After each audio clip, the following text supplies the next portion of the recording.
Jharkhand tribal advisory council यानी कि TSC का गठन कर लिया गया है। टीएससी के अध्यक्ष मुख्यमंत्री हेमंत सोरेन बनाए गए हैं, जबकि उपाध्यक्ष मंत्री चमरा लिंडा बने हैं। मार्च में टीएससी की पहली बैठक होगी। अभी तिथि की घोषणा नहीं की गई है। 19 सदस्यीय टीएससी में पूर्व मुख्यमंत्री बाबूलाल मरांडी और चंपा सोरेन भी शामिल किए गए हैं।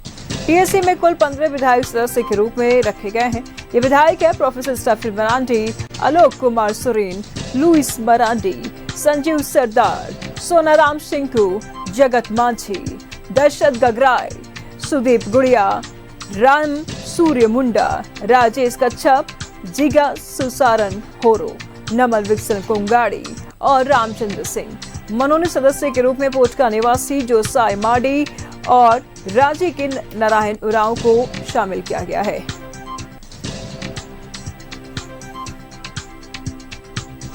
वे विभागीय सचिव को कमेटी का सचिव बनाया गया है। कमेटी में इस बार मुख्यमंत्री हेमंत सोरेन और विभागीय मंत्री चमरा लिंडा ही शामिल किए गए हैं।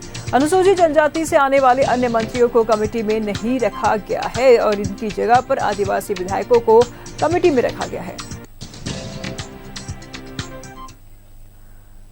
तमाम जानकारी के लिए न्यूज रूम से हमारे सहयोगी दीपक इस वक्त हमारे साथ बने हुए हैं। दीपक, क्या कुछ जानकारी सामने आ रही है? जी बिल्कुल, देखिए, आदिवासियों के कल्याण और उत्थान के लिए 5वीं अनुसूची राज्य में टीएससी का गठन होता है, ट्राइबल एडवाइजरी काउंसिल का। और राज्य सरकार ने ट्राइबल एडवाइजरी काउंसिल का गठन जो है वो कर दिया है और गठित कमेटी का जो पहली बैठक है वो मार्च में होगी।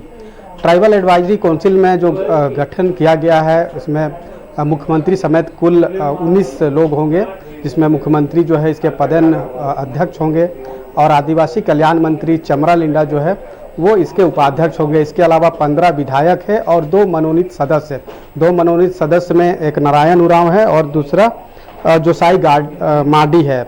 ये 2 मनोनीत सदस्य है, बाकी 15 विधायक है। लेकिन आप अगर देखें 19 लोगों की जो कमेटी और जो काउंसिल में जो कमेटी बनी है उसमें बीजेपी के महज 2 ही विधायक है। क्योंकि बीजेपी में 2 ही ट्राइबल विधायक है, तो वही 2 विधायक को जो है इसमें जगह मिली है, जिसमें पूर्व मुख्यमंत्री बाबूलाल मरांडी और पूर्व मुख्यमंत्री चंपा सोरेन, ये 2 बीजेपी के जो विधायक है वो इस टीएससी के कमेटी में जो है वो मेंबर है। और 15 विधायक में ये 2 मेंबर है, अध्यक्ष मुख्यमंत्री है, उपाध्यक्ष आदिवासी कल्याण मंत्री और जैसा हमने कहा कि 2 मनोनीत सदस्य, यानी कि 19 लोगों का यह कमेटी है। अब यह कमेटी किस तरह से फंक्शन करती है, काम करती है, अगर आप इसको देखें तो आदिवासियों से संबंधित कोई भी योजना को जब टीएससी में लाया जाता है तो उसकी निगरानी और क्रियान्वयन को प्रभावी जो है वो बनाया जाता है। आदिवासी से संबंधित कोई भी ऐसा मुद्दा हो जिस पर चर्चा करनी हो, आदिवासियों के कल्याण और उत्थान के लिए चर्चा के उपरांत उसको प्रभावी बनाया जाना हो, तो वो टीएससी में आता है। पिछले सरकार जब हेमंत सोरेन पार्ट 1 की सरकार थी उस समय आपने देखा होगा कि टीएससी की कमेटी में जो है कई ऐसे प्रस्ताव आए थे। चाहे बात करें थाना क्षेत्र की बाध्यता की, तो वो भी प्रस्ताव को लाया गया था।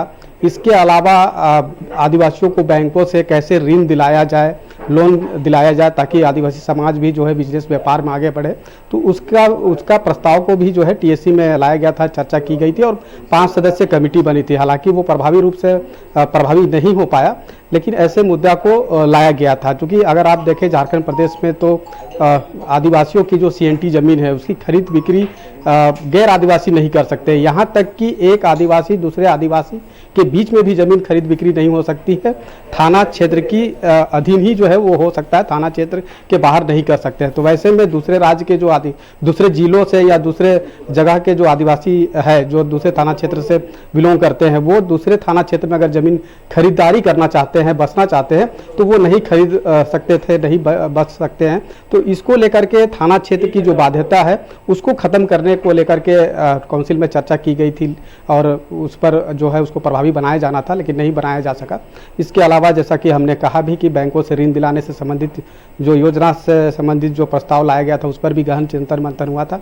अभी हाल के समय में पेशा कानून का मुद्दा जो है काफ़ी गरमाया हुआ है, तो पेशा कानून से संबंधित प्रस्ताव को भी जो है वो टीएससी की बैठक में लाई जाएगी, उस पर गहन चिंतन मंथन किया जाएगा और उसके बाद उस योजना का निगरानी और क्रियान्वयन को प्रभावी जो है वो बनाया जाएगा। तो ऐसे कई मुद्दे होते हैं जो ट्राइबल से रिलेटेड है।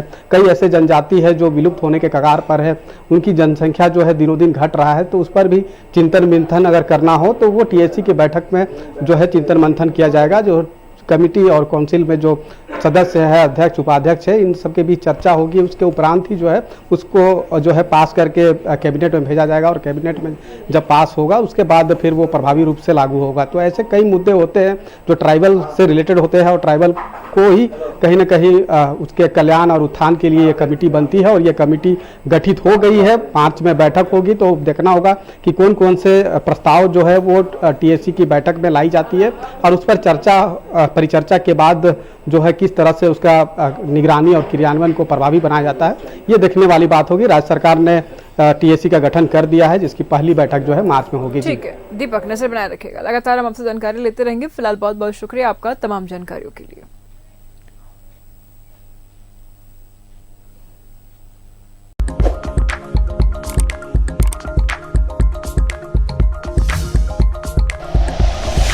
Like and share videos, subscribe करें हमारा चैनल और प्रेस करें बेल आइकॉन। न्यूज़ 11 भारत, सच है तो दिखेगा।